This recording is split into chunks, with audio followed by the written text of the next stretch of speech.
Welcome to சுடர் கருணை பிரகாசம் சேனல். வாங்க, இன்றைக்கி பஜ்ஜி ரெசிபி தான் நம்ம பார்க்க போகிறோம். பஜ்ஜியில் வந்து வாழைக்காய் பஜ்ஜி, ஆனியன் பஜ்ஜி இதெல்லாம் நம்ம வீட்டில் செய்யும்போது இந்த பஜ்ஜியையும் நீங்கள் உங்கள் வீட்டில் ட்ரை பண்ணி பாருங்கள். ரொம்பவே நல்லாயிருக்கும், ஹெல்த்தியானதும் கூட, ரொம்ப மருத்துவ குணம் வாய்ந்தது.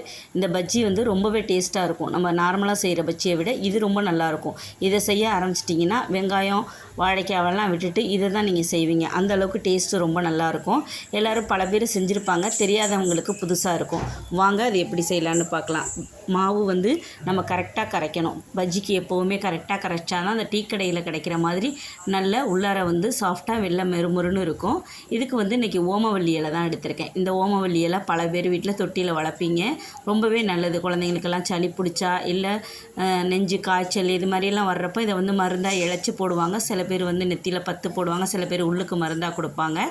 அந்த வெத்தலை நான் மூணு வெத்தலை எடுத்திருக்கேன், ஓமவல்லி இலை எடுத்திருக்கேன், வாழைக்காய் நம்ம எப்போதும் போல் போடுற இந்த வாழைக்காவும் எடுத்திருக்கேன். வெத்தலை வந்து நான் ஒரு 3-4 வெத்தலை எடுத்திருக்கேன். இதுக்கு வந்து மாவு இப்போ ரெடி பண்ணிக்கலாம். இப்போ ஒரு 1/4 கிலோ அளவுக்கு கடலை மாவை நான் சலிச்சிட்டு எடுத்து வச்சுருக்கேன். 1லேருந்து 1.5 டேபிள் ஸ்பூன் போல் அரிசி மாவு, பச்சரிசி மாவு சேர்த்துக்கலாம். ரொம்ப சேர்த்துற வேண்டாம், ஹார்டாகிடும் பஜ்ஜி. மிளகாத்தூள் 1 டேபிள் ஸ்பூன் சேர்த்துருக்கேன். பெருங்காயத்தூள் ஒரு சிட்டிக்கு சேர்த்துக்கலாம். மஞ்சத்தூள் ஒரு 1/4 டீஸ்பூன், உப்பு 1 டீஸ்பூன் சேர்த்துக்கோங்க. இது எல்லாத்தையும் நல்லா கலந்துட்டு தண்ணி ஊற்றி நம்ம வந்து இந்த மாவு கரைக்கிறது மட்டும் பஜ்ஜிக்கு கரெக்டாக கரைக்கணும். இல்லைனா அதிகமாக மாவு அதிகமாகிடுச்சினாலும் அப்படியே அடை மாதிரி ஆகிடும். ரொம்ப கம்மியாக போயிட்டுனாலும் மாவு அந்த இதில் ஒட்டாது. அதனால் கரெக்டாக அந்த தோசை மாவுக்கும் இட்லி மாவுக்கும் நடு இதில் இருக்கணும். அப்போ தான் வந்து இந்த பஜ்ஜி வந்து கரெக்டாக வரும். இப்போ மாவை நல்லா இந்த மாதிரி ஃபைனாக முதல்ல பிசைஞ்சிக்கோங்க. பிசைஞ்சிட்டு அதுக்கப்புறமா கொஞ்சம் கொஞ்சமாக தண்ணி ஊற்றி நான் சொல்கிற பக்குவத்துக்கு நீங்கள் கரைச்சி வச்சுக்கோங்க. பல பேருக்கு தெரியும், தெரியாதவங்களுக்காக நான் சொல்கிறேன். புதுசாக சமைக்க பழகுனீங்கன்னா இந்த சின்ன சின்ன ஸ்நாக்ஸ் ரெசிபியெல்லாம் செஞ்சு நீங்கள் கற்றுக்கலாம். இப்போ இந்த மாதிரி நல்லா கரைச்சிக்கோங்க. கட்டி இல்லாமல் கரைச்சிக்கணும், அதுதான் முக்கியம். நல்லா கரைச்சிக்கோங்க. கரைச்சிட்டு நம்ம இதில் சோடாப்பெல்லாம் எதுவுமே சேர்க்கல. சோடாப்பெல்லாம் சேர்க்காமே இது நல்லா புசு புசுன்னு வரும். இப்போ இந்த கன்சிஸ்டன்சியில் இந்த மாவு இருக்கணும். நம்ம கையில் எடுத்து விட்டோம்னா இந்த மாதிரி விழணும், அதுதான் வந்து பக்குவம். இப்போ கடாயில் எண்ணெய் ஊற்றி சூடு பண்ணிக்கலாம். சூடு பண்ணிவிட்டு நம்ம முதல்ல வாழைக்காவை பொரித்து எடுத்துக்கலாம். ஏன்னா அது கொஞ்சம் வந்து நீட்டமாக இருக்கிறதுனால ஃபஸ்ட்டு பொரித்து எடுத்துகிட்டு அதுக்கப்புறமா நம்ம வந்து ஓமவல்லி இலை, அந்த வெத்தலை இதெல்லாம் பொரித்து எடுக்கலாம். இப்போ வந்து நான் வந்து வாழைக்காய் சேர்த்துருக்கேன். இது மேலே வந்து அந்த மாவு வந்து புஷ்ஷுன்னு உப்பி வரணும். அப்படி வந்தால் மட்டும்தான் அது வந்து வாழைக்காய் பச்சி நல்லாயிருக்கும். பார்க்குறதுக்கும் நல்லாயிருக்கும், சாப்பிட்றதுக்கும் நல்லாயிருக்கும்.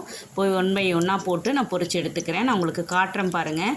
சப்பையாக அந்த தோல் வந்து தோலோடு ஒட்டி போய் இருந்துச்சுன்னா வாழைக்காய் பச்சி பார்க்க நல்லா இருக்காது, சாப்பிடவும் நல்லா இருக்காது. நான் பொரித்து எடுக்கும்போது உங்களுக்கு காட்டுறேன். சோடாப்பெல்லாம் இல்லாமல் சமைக்க பழகுங்க, அதுதான் நல்லதும் கூட. இப்போ பாருங்கள், இந்த மாதிரி இருக்கணும். மேலே அப்படியே பூசின மாதிரி மாவு இருக்கிறப்ப கரெக்டாக இந்த மாதிரி உப்பி வரும். நீங்கள் அதிகமாக மாவு வந்து கெட்டியாக கரைச்சிட்டிங்கனாலும் ரொம்ப கல் மாதிரி ஆகிடும், பார்த்துக்கோங்க. இப்போ வாழைக்காவெல்லாம் நான் போட்டு பொரித்து எடுத்துக்கிறேன். ரொம்ப கருக விட்டுறாமல் நம்ம எடுக்கணும். இதில் கலர் பவுடரு, சோடா உப்பு எதுவுமே நான் சேர்க்கலை. அதில் இருக்கிற ரியல் கலர்லேயே தான் நான் வந்து இன்றைக்கி பொரித்து எடுக்கிறேன். மேக்ஸிமம் இந்த மாதிரியெல்லாம் கலர் சேர்க்காமல் செய்கிறது நல்லது. இப்போ ஓமவல்லி இலையையும் அதே மாதிரி பேட்டரில் அப்படியே டிப் பண்ணிவிட்டு போடுங்க. ரொம்ப மாவு இல்லாமல் கரெக்டாக நம்ம கரைச்சதுனால கரெக்டாக உப்பிட்டு வருது பாருங்கள். நல்லா உப்பெல்லாம் இருக்குது பாருங்கள். இந்த மாதிரி வந்தால் தான் பஜ்ஜி வந்து சாப்பிடும்போது நல்லாயிருக்கும். சுடையிலேயே தேங்காய் சட்னியோ இல்லை சும்மாவே கூட இந்த மாதிரி இலையெல்லாம் நீங்கள் வந்து பஜ்ஜியில் போட்டு குழந்தைங்களுக்கு பொரித்து கொடுத்துட்டிங்கன்னா கண்டிப்பாக வந்து விரும்பி சாப்பிடுவாங்க, வேண்டான்னே சொல்ல மாட்டாங்க. என் பையன் பச்சையாகவே சாப்பிடுவான், பொண்ணு தான் சாப்பிட மாட்டாங்க. அவங்களுக்காக நான் இந்த மாதிரியெல்லாம் செஞ்சு கொடுத்தேன். இன்றைக்கி எல்லோரும் இந்த வெத்தலையையும் ஓமவல்லி இலையும் தான் அதிகமாக எடுத்துக்கிட்டாங்க.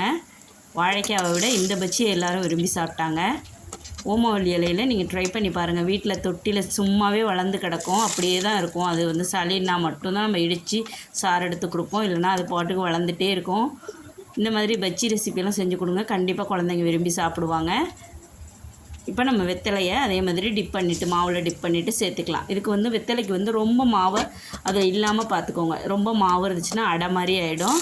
நமக்கு வந்து அந்த கிறிஸ்பியாக அந்த வெத்தலை வந்து சாப்பிடும்போது நல்லா இருக்கணும். அதுக்கு வந்து மாவு வந்து லைட்டாக தான் அதில் கோட்டிங் இருக்கணும், அப்போ தான் நல்லாயிருக்கும். இந்த மாதிரி இருக்கணும். இப்போ பொரித்து எடுத்துக்கலாம். யாருக்கு எத்தனை பஜ்ஜி வேணும்னு முதலே கணக்கு பண்ணிக்கிட்டு அதுக்கு மாதிரி மாவு கரைச்சிக்கோங்க. அதே மாதிரி வெத்தலையும் நீங்கள் பறித்து எடுத்துக்கோங்க.